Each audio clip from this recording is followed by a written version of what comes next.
Imagine a small windswept island in the Mediterranean Sea. This island is called Corsica. It was here in 1769 that a little boy named Napoleon Bonaparte was born. His family wasn't fabulously wealthy, but they were part of the local nobility. Young Napoleon was a clever boy, a bit of a dreamer, but with a fiery temper.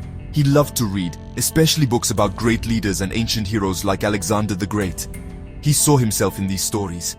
He didn't just want to read about history, he wanted to make it.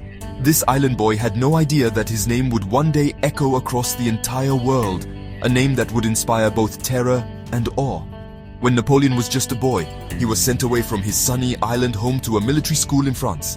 It must have been a huge shock. The weather was cold, the food was different, and the other boys made fun of his thick Corsican accent. They saw him as an outsider, a foreigner, but this only made Napoleon work harder. He buried himself in his studies, becoming brilliant at mathematics and geography. These were the skills of a great military mind.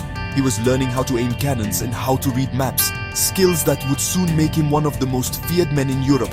He was quiet and serious, a young man with a plan. The French Revolution turned France and Napoleon's world completely upside down. It was a time of chaos and great danger, but for an ambitious young soldier, it was also a time of incredible opportunity. The old rules were gone. A man could rise through the ranks based on talent, not just because of his family name. Napoleon seized his chance. During a famous battle at the port of Toulon, he showed everyone just how clever he was. He devised a brilliant plan to capture a key fort, leading the charge himself. He was brave, he was smart, and he wasn't afraid to get his hands dirty. This was the moment people started to notice him. His success in Toulon was just the beginning. Napoleon was a whirlwind of energy and ambition.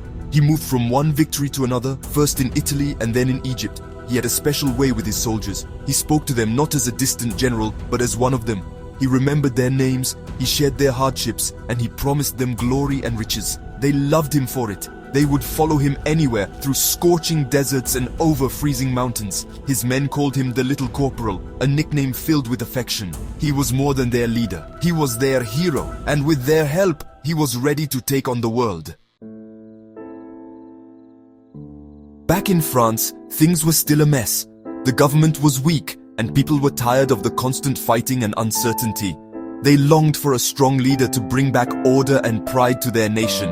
And who was the strongest, most successful man in France? It was General Napoleon Bonaparte, the hero of Italy and Egypt. In 1799, he saw his moment. In a bold move known as a coup d'etat, he and his supporters overthrew the government. He became the first consul, the most powerful man in the country.